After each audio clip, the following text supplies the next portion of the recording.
Всем привет! Добро пожаловать на мой канал! Я поздравляю вас с новым 2024 годом. По секрету скажу, что это видео я записываю еще в 2023 году. И расскажите в комментариях, ну как там в 2024, что новенького произошло, что изменилось и как вы отметили Новый год. В этом видео, первом видео на моем канале в новом году, я хочу рассказать вам про свой виш-лист на 2024 год, который я написала. Это обдуманный виш-лист, но вы знаете, без ароматов, с которыми я не знакома, конечно же, не обошлось, я их добавила. И, знаете, я сначала хотела написать виш-лист из 12 ароматов, потому что в году 12 месяцев, но немножко разошлась и получилось 20 ароматов. Поверьте, это я еще была скромна, могла написать больше.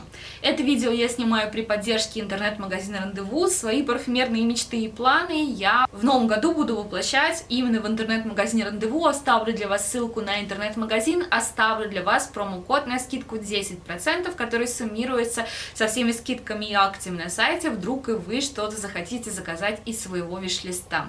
Ну что ж, если вам интересна тема этого видео, то, конечно же, оставайтесь со мной. Я желаю вам приятного просмотра.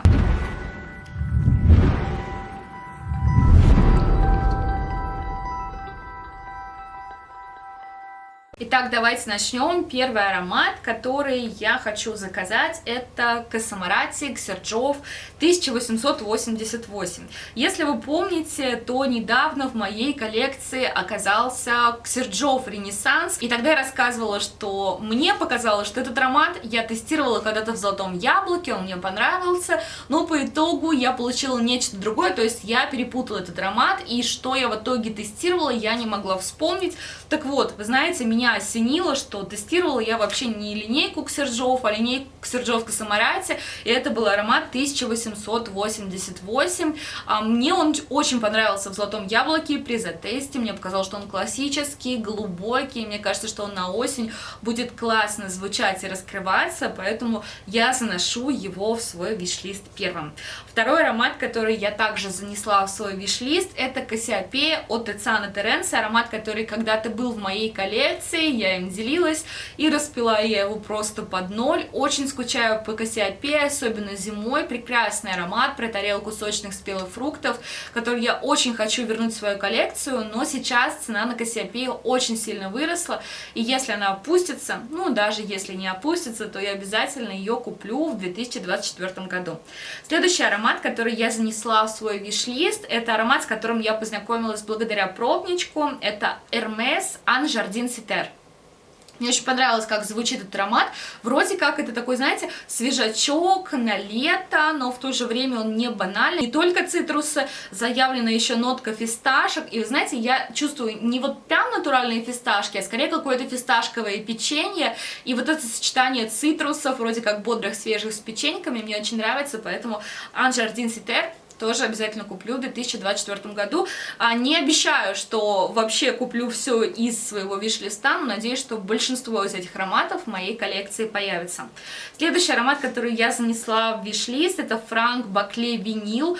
Там есть нотка кока-колы. Судя по комментариям, там пишут, что сочетание типа виски-кола или коньяк-кола. Не тестировала этот аромат, но уже вот просто загорелась, уже хочу его. Надеюсь, что в ближайшее время он появится в моей коллекции. Кстати говоря, если вы знакомы с какими-то ароматами из моего виш-листа, я буду благодарна, если в комментариях к этому видео вы расскажете свое мнение или, возможно, свой опыт использования этих ароматов.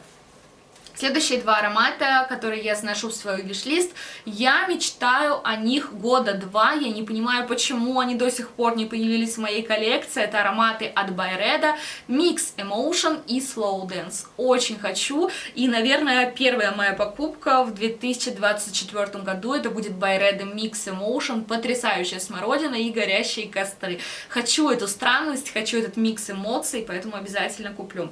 Следующий аромат, который я заношу в свой виш-лист, это Tom Ford Oud Wood. Недавно рассказывала вам, что думаю над покупкой этого аромата, нужен он мне или не нужен. Пришла к выводу, что все-таки нужен, но я не буду покупать его в большом объеме. Я куплю себе его в формате 30 мл, потому что это, ну, на мой взгляд, не аромат на выход, он странный. Это такие деревяшки, аромат леса, и, скорее всего, я буду использовать его как такой аромат для себя, когда хочется погрузиться в такую атмосферу. Следующий аромат, который я достала.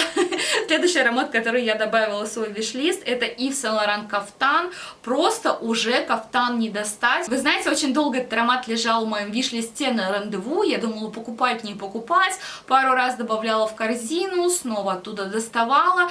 И получилось так, что я дождалась того, что кафтан вообще пропал на рандеву, и он пропал везде.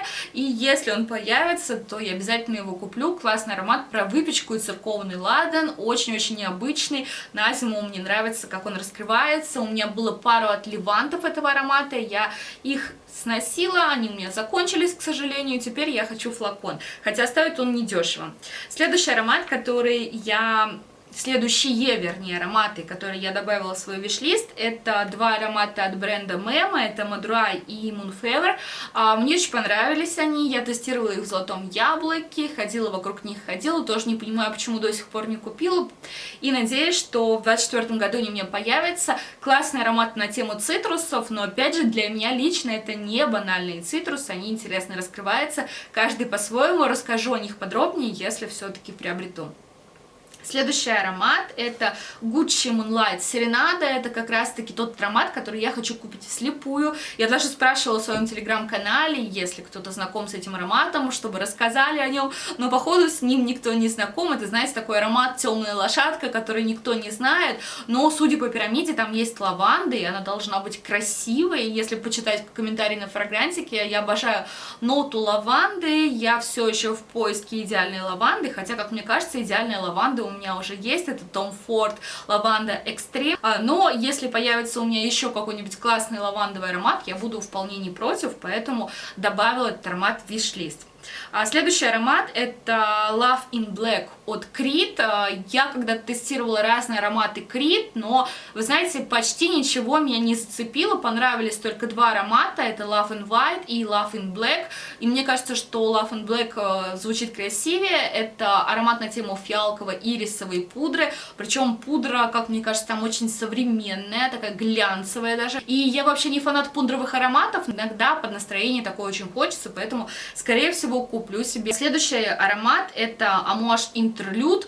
Тоже давно хожу вокруг этой покупки, думаю, надо, не надо. Когда-то у меня был отливант этого аромата, он мне почему-то не понравился, мне показалось, что он пахнет железной дорогой, но, наверное, я склоняюсь к тому, что я куплю себе этот аромат в небольшом объеме, 50 мл мне будет достаточно. Но, кстати говоря, знаете, что я заметила? Иногда я говорю, что я куплю какой-то аромат 50 мл, и я захожу на рандеву и вижу, что, например, 50 мл стоит 20 тысяч, а 100 мл 20 500, и здесь все вопросы отпадают сами собой. Конечно же, я беру аромат в максимальном объеме и делюсь им также в своей группе распива. Следующий аромат это Blossom Love, Amouage Blossom Love, моя любовная любовь, обожаю этот аромат, он у меня почти закончился, поэтому хочу еще один флакон, обязательно его задублю, не знаю, опять же, 100 или 50 мл, скорее всего возьму 100, но очень его хочу, поэтому добавляю его в виш-лист. Следующий аромат, который я хочу, это Initio Psychedelic Love. Опять же, я не фанат бренда Initio, я знаю, что многие любят эти ароматы и восхищаются ими. Я потестировала некоторые ароматы, они на меня не произвели огромного впечатления. Я даже покупала вслепую Initio Rehab, мне вроде как он понравился, но я пыталась разносить этот аромат, в итоге я его продала. И вот недавно у меня появилось несколько пробников Initio Psychedelic Love, и я поняла, что мне нравится, как звучит этот аромат. Как мне кажется, звучит он очень дорого, и там есть роза, но это не прямолинейная выпирающая роза, она очень красиво обыграна другими нотами, и, возможно, в 2024 году я приду к покупке Initio Psychedelic Love. Также я очень хочу волчицу от Serge Lutens.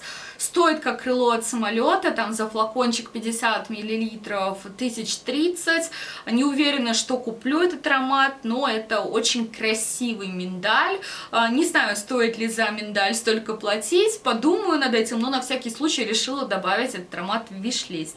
Lavender Palm от Tom Ford я тоже очень хочу, как я уже сказала, в моей коллекции есть Lavender Extreme, и Lavender Palm по пирамиде мне тоже нравится, никогда не пробовала этот аромат, если вы с ним ним знакомы, расскажите, пожалуйста, стоит ли на него тратить деньги. Ароматы Tom Ford стоят недешево, и покупать их вслепую как-то, ну не знаю. Следующий аромат, который я хочу купить, это Kilian Apple Brandy. В моей коллекции есть Apple Brandy On The Rocks, я обожаю этот аромат, но говорят, что в черном флаконе Apple Brandy это совсем другое. Я не тестировала, я не знаю, если вы знакомы с Apple Brandy On The Rocks и с просто Apple Brandy, расскажите, похожи они или нет, но мне кажется, что если Apple Brandy On The Rocks такой классный, то почему бы не присмотреться к классическому Apple Brandy, возможно, он мне тоже зацепит. Берлинский поэт от Wilhelm Parfumerie.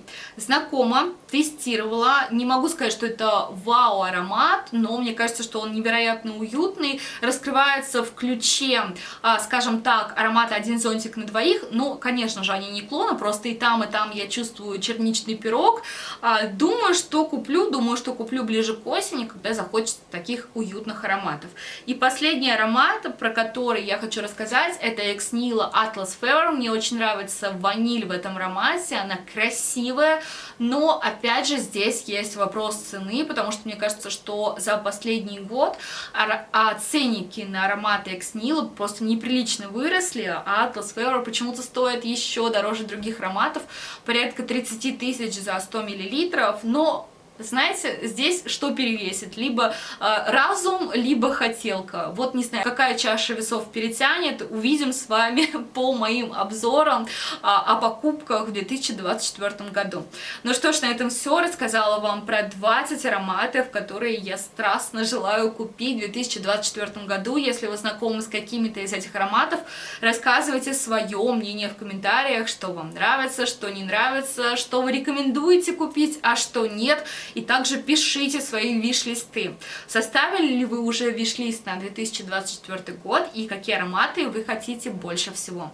Также в конце я хочу пригласить вас в 3 моих сообщества. Это мой личный телеграм-канал, моя парфюмерная барахолка и моя группа распива. Ссылочки вы найдете в инфобоксе и в первом закрепленном комментарии к этому видео. Я буду очень рада вас там видеть. Спасибо большое, что досмотрели это видео до конца. Если оно вам понравилось, то ставьте пальчики вверх. Также не забывайте подписываться на мой канал. Я желаю всем отличного настроения и всем пока-пока!